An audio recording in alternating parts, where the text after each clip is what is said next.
to me, the bridge is like so impactful because it isn't just talk. It's understanding the stages that you're describing and respecting it, and then learning the tools and the strategies to help him bridge up.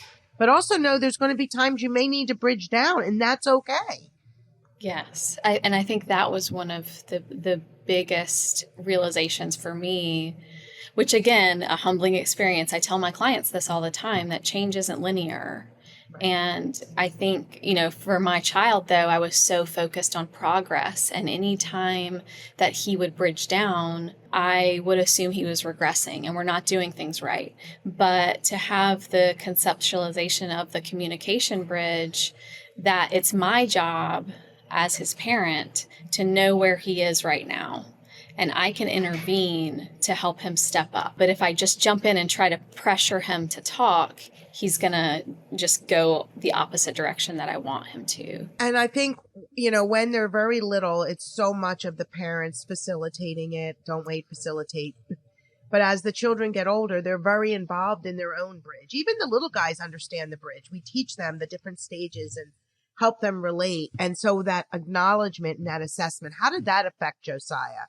Like with his learning about the bridge? Yeah, I see it now just so talking about handover takeover. That was a huge part for us, that if he can't communicate verbally to start with, he can do something nonverbal that helps ease him in to a situation. He also we have earphones for him now. And so he knows situations that he might go into. Like my oldest son plays basketball. There's a loud buzzer. We're in a gym. It's all the things, right?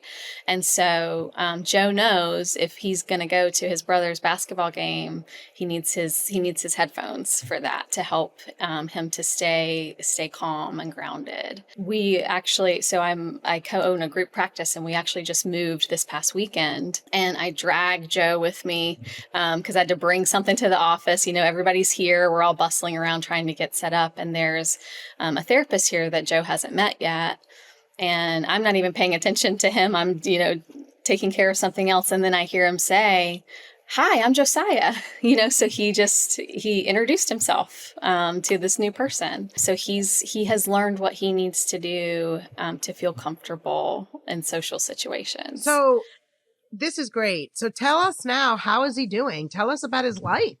Now that you told us about the background and kind of your thought process and part of your journey, what's he doing? He's doing great. He is into swimming. He just finished magic camp for the summer, and he is going into second grade now. We actually ended up repeating first grade, which was a great move for him and helped him to build his confidence. And he, toward the end of the school year, the whole reason that I sort of reached out and completed the form for the Shining Star was they had a project in his class where they were presenting on the different planets, and he was Mercury, so he went first. And I sent the video in just for everybody at the center to see, because it is just, you can't watch it and not tear up. It's just so incredible. He sounds like an anchor man. He is in front of his entire school. He's on a microphone and speaking not just at full volume, but with inflection and tone in his voice. He's memorized his lines, and it's just so inspiring. It's funny. I got the video. One of the teachers texted it to me on a Thursday. And then the director told me, the director of his school told me they're going to be doing it again, tomorrow for the rest of the school. None of the parents are really going to be there, but you can sneak in and come. And so I did. And yeah, he was the star of the show. I know him as mom, but he really was. So no, that's amazing. I love hearing this, and I love, seeing how excited you are. So how does he feel about all his progress? It's funny. One night at dinner, my daughter was asking him, they have a new PE teacher. And she said, "Are you full volume with Mr. D?"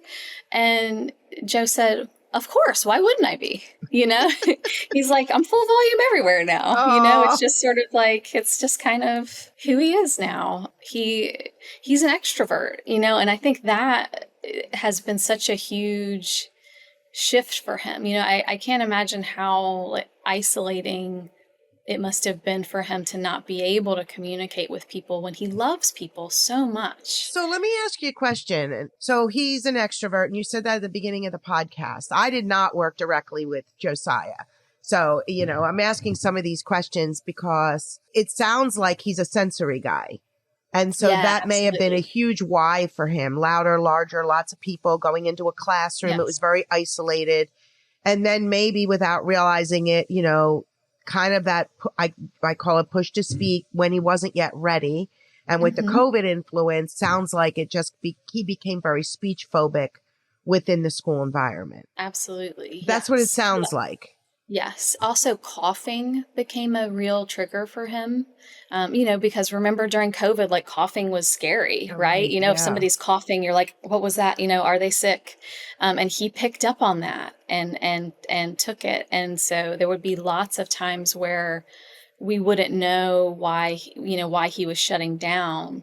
But someone had coughed and we hadn't even realized it, but he heard it. Do you realize how many, and you may not, because I don't even think our listeners realize this to the level, but I have so many kids that I've worked with who have illness phobia, and it all stemmed from COVID because people were sick and people were dying and Yeah. really, really sick. And our kids witnessed that, some closer than others to it, but they heard it on the news and we were shut down and we were, 6 feet away and we couldn't be around people. And if you were sick and this, that. And so I have quite a few that really still have struggled with that. So when I see them, like things like you're saying with the cough or somebody in the classroom is sneezed, it shuts these children down. So it's interesting that you just brought that up. And I just wanted to share that with you as a doctor, but also like Yeah. for our listeners that if you have a child that has an illness phobia and they're in that range where, COVID was like they were young and trying to figure things out, or even older. I mean, there's adults we see that have had illness phobia. So I shouldn't just say the children. That's something to address because for them, it was all about illness back then, right? It was like everyone was terrified. Even now, Right. one of my daughters has a cough. It's like, does she have COVID? It's like, first of all, COVID's not a big deal right now, but it's like Yeah. almost like the common cold, but oh my gosh, does she have COVID? It's like, she just had a cough.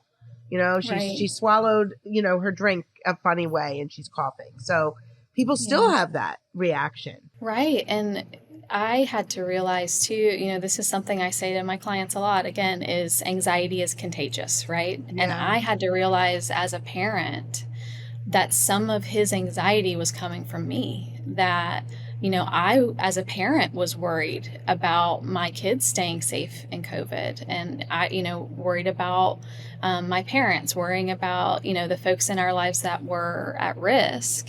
And so I had to work on my own anxiety around those things so that I could show him that it was safe and that he wasn't activated anytime we went out in public or anytime someone showed signs of illness.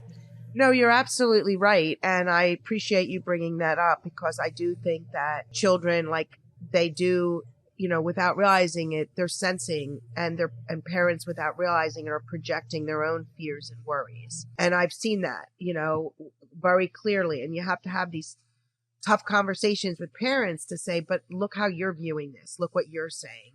An example I give is the parent that's going to take their child to the dentist, something that we all have to do every 6 months, right?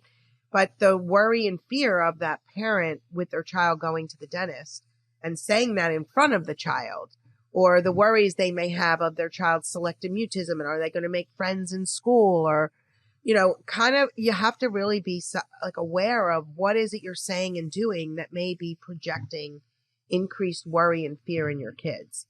And so I appreciate you bringing that up. I really do, because we're human. Yeah, yeah. Well, and this reminded me of something when we left Communicamp. We were coming out of the pandemic, right? So we went from like total lockdown, And then, no one went back to normal life immediately. And so many of the interventions that they talked about in Communicamp involve you going out in the community and being around people. And so, my husband and I, we had a talk about, we order our groceries online. We don't go out to restaurants. We get takeout. Everything that we buy pretty much we order. And so we realized that we had become really isolated and hadn't fully reintegrated back into the community. And so we had to make conscious decisions about going out and taking the kids with us, having them order for themselves at a restaurant, those kinds of things, just to be out and about in the community.